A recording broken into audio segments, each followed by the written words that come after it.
ബംഗളൂരു ചിന്നസ്വാമി സ്റ്റേഡിയത്തിലെ ദുരന്തത്തിന് കാരണമായത് ഇടുങ്ങിയ പ്രവേശന കവാടവും അഭൂതപൂർവമായ ജനത്തിരക്കുമെന്ന് നിഗമനം. IPL ജേതാക്കളായ ബംഗളൂരു റോയൽ ചലഞ്ചേഴ്സ് ടീമിന്റെ വിജയാഘോഷത്തിൽ പങ്കെടുക്കാനായി ജനക്കൂട്ടം ഇരച്ചെത്തിയതോടെ കാര്യങ്ങൾ കൈവിട്ടുപോയെന്നും ഇതാണ് വൻ ദുരന്തത്തിൽ കലാശിച്ചതെന്നുമാണ് റിപ്പോർട്ടുകൾ പറയുന്നത്. കഴിഞ്ഞ ദിവസം ചിന്നസ്വാമി സ്റ്റേഡിയത്തിലുണ്ടായ തിക്കിലും തിരക്കിലും പെട്ട 11 പേരാണ് മരിച്ചത്. 47 പേർക്ക് പരിക്കേൽക്കുകയും ചെയ്തു. ഇവരെല്ലാം ചികിത്സയിലാണ്. 18 വർഷത്തെ കാത്തിരിപ്പിന് ശേഷം റോയൽ ചലഞ്ചേഴ്സ് ബംഗളൂരു IPL കിരീടം സ്വന്തമാക്കിയതിന്റെ ആഘോഷ പരിപാടിയാണ് വൻ ദുരന്തത്തിൽ കലാശിച്ചത്. ചിന്നസ്വാമി സ്റ്റേഡിയത്തിൽ നടത്തിയ വിജയാഘോഷ പരിപാടിയിലേക്ക് ആദ്യം പാസ് മുഖേനയാണ് പ്രവേശനം അനുവദിച്ചിരുന്നത്. എന്നാൽ കുറച്ചുപേർക്ക് മാത്രമാണ് പ്രവേശന പാസ് ലഭിച്ചത്. പിന്നീട് പ്രവേശനം സൗജന്യമാണെന്നും എല്ലാവർക്കും സ്റ്റേഡിയത്തിനകത്തേക്ക് കയറാമെന്നും പ്രഖ്യാപനം വന്നു. ഇതോടെ ആയിരക്കണക്കിന് പേരാണ് സ്റ്റേഡിയത്തിനുള്ളിലേക്ക് പ്രവേശിക്കാൻ ശ്രമിച്ചത്. സ്റ്റേഡിയത്തിന്റെ ഗേറ്റുകൾ തുറന്നതോടെ ഗേറ്റിലേക്കുള്ള ഇടുങ്ങിയ വഴികളിൽ ആളുകൾ തിങ്ങി നിറഞ്ഞു. തിരക്ക് വർദ്ധിച്ചതോടെ പലരും തിക്കിലും തിരക്കിലും ഞെരുങ്ങിപ്പോയി. ഇതിനിടെ തിരക്ക് കാരണം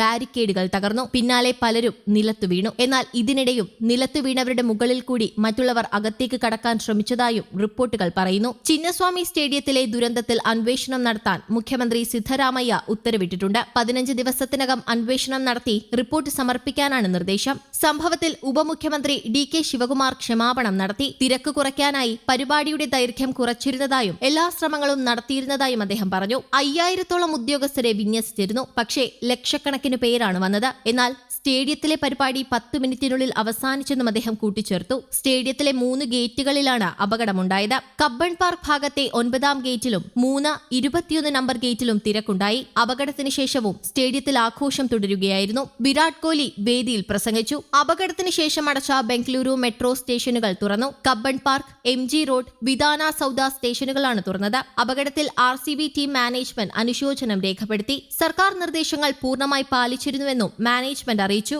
ചിന്നസ്വാമി സ്റ്റേഡിയത്തിലെ ദുരന്തത്തിൽ കർണാടക സർക്കാർ സഹായധനവും പ്രഖ്യാപിച്ചു. മരണപ്പെട്ടവർക്ക് 10 ലക്ഷം രൂപയാണ് പ്രഖ്യാപിച്ചിട്ടുള്ളത്. മജിസ്ട്രേറ്റ് തല അന്വേഷണത്തിന് കർണാടക സർക്കാർ ഉത്തരവിട്ടു. അതേസമയം ബംഗളൂരു ദുരന്തം ഹൃദയഭേദകമെന്ന് പ്രധാനമന്ത്രി നരേന്ദ്രമോദി അനുശോചിച്ചു. പ്രിയപ്പെട്ടവരെ നഷ്ടപ്പെട്ടവരുടെ ദുഃഖത്തിൽ പങ്കുചേരുന്നു. പരിക്കേറ്റവർ വേഗത്തിൽ സുഖം പ്രാപിക്കട്ടെയെന്നും പ്രധാനമന്ത്രി പറഞ്ഞു. സംഭവത്തിൽ കോൺഗ്രസ് അധ്യക്ഷൻ മല്ലികാർജുൻ ഖാർഗെ അനുശോചിച്ചു. ബംഗളൂരുവിലെ ദുരന്തം ദുഃഖകരമെന്നും മരിച്ചവരുടെ കുടുംബാംഗങ്ങളുടെ ദുഃഖത്തിൽ പങ്കുചേരുന്നുവെന്നും ഖാർഗെ പറഞ്ഞു. ആരാധകർ കൊല്ലപ്പെട്ടതിൽ അനുശോചനം അറിയിച്ച റോയൽ ചലഞ്ചേഴ്സ് ബംഗളൂരുവും രംഗത്തെത്തി. ദൗർഭാഗ്യകരമായ സംഭവമാണ് ഉണ്ടായതെന്നും ആരാധകരുടെ ജീവൻ നഷ്ടമായതിൽ അതിയായ ദുഃഖമുണ്ടെന്നും RCB വാർത്താക്കുറിപ്പിൽ വ്യക്തമാക്കി. ദുരന്തത്തിൽ മരിച്ചവരുടെ കുടുംബാംഗങ്ങളുടെ ദുഃഖത്തിൽ പങ്കുചേരുന്നു. അപകട വിവരം അറിഞ്ഞപ്പോൾ തന്നെ പ്രാദേശിക ഭരണകൂടത്തിന്റെ നിർദ്ദേശമനുസരിച്ച് ആഘോഷ പരിപാടികൾ വെട്ടിച്ചുരുക്കിയെന്നും RCB പ്രസ്താവനയിൽ അറിയിച്ചു.